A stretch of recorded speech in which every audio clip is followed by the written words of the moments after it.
Hello, friends. It's Simone, your favorite neighborhood nerd. I am going to look at all the inks that I used in 2024. As you can see, I have accumulated quite a few ink bottles, and that comes from a person who said, I'll never buy ink bottles, I'll just use samples. But something has changed in 2024, and I want to talk about it. While I'm talking about that, I decided to swatch most of my favorite inks of 2024. There are a few that I only had samples of and that I passed along already. So those won't be swatched. But all of the inks that I'm swatching today are inks that I enjoyed using in my pens in the month of in the whole full year 2024. So let's start. Project Inkdown 2024 was the big project that I wanted to tackle in this past year, and that was to reduce my ink sample collection. It had reached a certain point when suddenly the number of samples felt overwhelming. I had not felt like that before. Actually, I really enjoyed receiving samples from friends, and suddenly something changed and I felt overwhelmed. I had stored the samples in boxes sorted by color, and I also noticed that I'd skip over the same samples time and time again. And so I threw them all into a big box. My first idea only lasted 4 months. I would ink 10 pens, 5 with samples from the box, and then have carryovers and ink bottles fill up the remaining spaces. Somehow my sample count did not drop as fast as I had hoped, and when I did some math, wow, reading English is really hard. So let me try that again. Somehow my sample count did not drop as fast as I had hoped, and when I did some math, I realized my system would only use 12 times 5 samples, so 60 samples. Is that correct? Yes, over the year. 12 times 5 is 60? Yes. And that felt way too little for the amount of ink samples I had accumulated. So I needed to employ more drastic measures and decided to do a 31 inks, 31 pens in May. The only reason why I did that in May and not in April and joined the 30 inks crowds was because it just didn't fit into my schedule. So I inked 1 pen every day in May, which led to 2 learnings. I really enjoy inking pens, and I also missed my ink bottles. I had acquired quite a few inks that I now only owned in bottles and not in sample form, and yeah, I wanted to use those. So I decided to jump into another project, the Summer of Bottles. Can you believe that I had purchased bottles at the San Francisco Pen Show in 2023 and not put them into a pen until June of 2024? Yeah, this is how bad it was. So I spent the months of June, July, and August inking my pens with most, not all of my bottled inks. I was able to pass along some bottles I didn't enjoy any longer, and I had another learning experience. I became a lover of bottled inks. I used to be a die-hard sample evangelist, if you can recall, but having more ink for some reason, well, let me rephrase that. For some reason, only having a small amount of ink in a sample put so much pressure on me to find the perfect combination at the first try. And if that did not work out, I was pretty disappointed. With bottles, for me at least, there's less pressure, and my mindset is not so focused on winning, but more on the experimentation factor. And if you've known me for a while, you know that I love to experiment. So bottles seems like the way to go for me. When I use a bottled ink and it's not a good fit in a pen, I see it as an opportunity to try it in another pen. It's an experiment. When I have a pen and ink failure with a sample, I'm disappointed. Now, I hear myself, and yes, it sounds weird, but this is my experience that I'm sharing. So, lucky you for not being me. Let's see. After the San Francisco Pen Show, I used September to get to know the new pens. I also put all of the bottled inks that I purchased at the San Francisco Pen Show, which were quite a few, into pens right away. And I really enjoyed that. I still haven't gotten to play a lot with many of those newer inks, but at least I have used them. And then I started another round of inking a pen each day in October. And so I got through more samples than I had before. As of the filming of this video, I have 101 samples in my Inkdown box. I started the year with 204 samples. At some point this year, I had a high of 218 samples. So that was that. I reduced my ink sample collection by about 100 ink samples this year, and I feel really good and accomplished that I was able to do that. That was basically the review of what I did, what projects I did with my inks, and how I used them this year.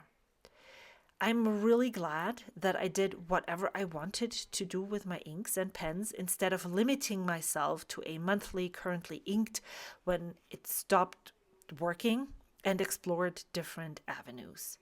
I had a lot of fun and learned things I would not have learned otherwise. So now I'm still swatching all of that, as you can see. I'm just going to tell you some of the inks that I really enjoyed in 2024. And I went through those by month. In January, I really loved Diamine Walnut, which was one of the Inkvent inks of 2023. I loved Pilot Iroshizuku Tsutsu-ji, Diamine Raise A Glass, another Inkvent ink that I actually passed along. I don't really know why I decided to pass it along when it stood out as a favorite. And then I also really enjoyed Jacques Urban Emerald of Chivor. Then in February, I really loved Waterman Inspired Blue, Pilot Iroshizuku Tsuki-yo. In March, Lampwork Museum, Kobe Ink Lampwork Museum Maroon, Robert Oster Melon Tea, and Diamine Ancient Copper stood out to me, which I really love that Ancient Copper is still one of my favorite inks. April, Brilliant Brown, Earl Grey Tea, and Pilot Iroshizuku Kon-Peki. Then in May, I found one of my favorite inks of the year, which was Taccia Ume-Murasaki and Colorverse Brane. In June, the ink bottles Evergreen and Oyster stood out to me, and in July, I really enjoyed Raspberry Rose and Teranishi Gentle Green. And then in October, and those are the only ones that I still only have in samples and not in bottles, I really loved Wearingeul Kyuong Hui, Diamine Safari, Kobe number 57, Hydrangea, Waterman Tender Purple, and Scribo Grigio. So, I am going to film a top 5 inks of 2024, but what are the biggest conclusions that I took away from my project Inkdown in 2024? Well, the first one is very obvious if you've watched any of my currently inked videos. I really love rainbows. I love using a variety of inks in all the colors of the rainbow in my pens, I can't just limit myself to blues, purples, or greens. It needs to be all of the colors of the rainbow.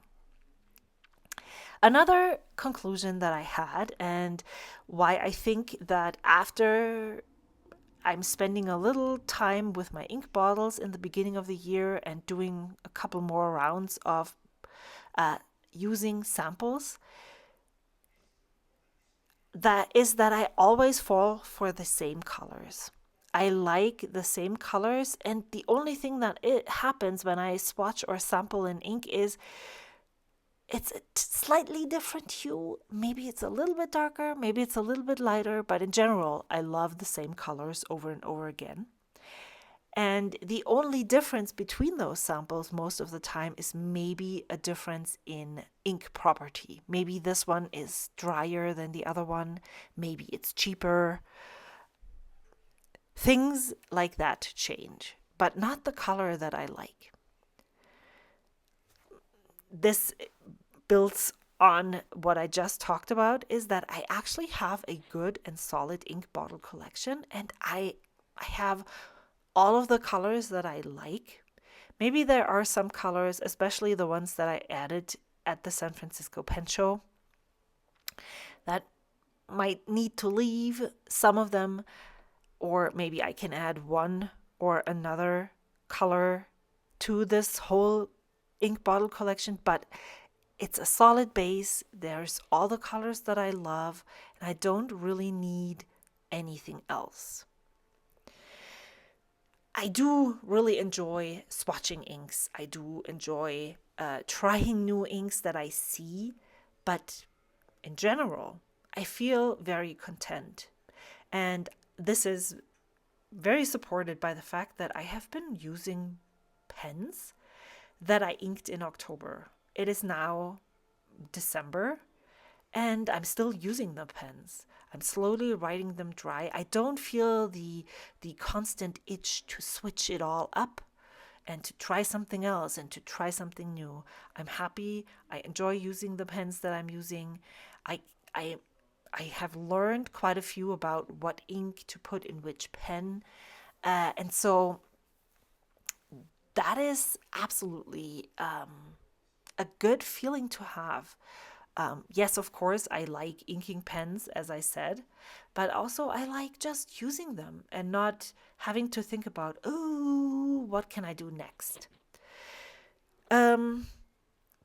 This is the next statement that I have here ties in very much with what I just said. I love seeing new inks. I really do. I love when ink makers come up and share their new ink collections, but more and more often, I don't feel the urge to buy even a sample or try it. It's good that it's out there, and I love other people using it, but I don't necessarily have to have it. So that is what I was going to share with you today. I hope you enjoyed this, and even if nothing of what I said is true for you, maybe I was able to inspire you to reflect on what you did this year, which inks stood out. How is your ink bottle collection? Do you even have ink bottles? Are you only using samples? Do you relate to any of the feelings that I had regarding samples versus bottles? I hope I inspired you to reflect. That's what I was going to say. So now, what is 2025 going to look like? I actually don't know. So I am not sure how I am going to continue in 2025. During November, I thought maybe I could do another 31 inks, 31 pens in January.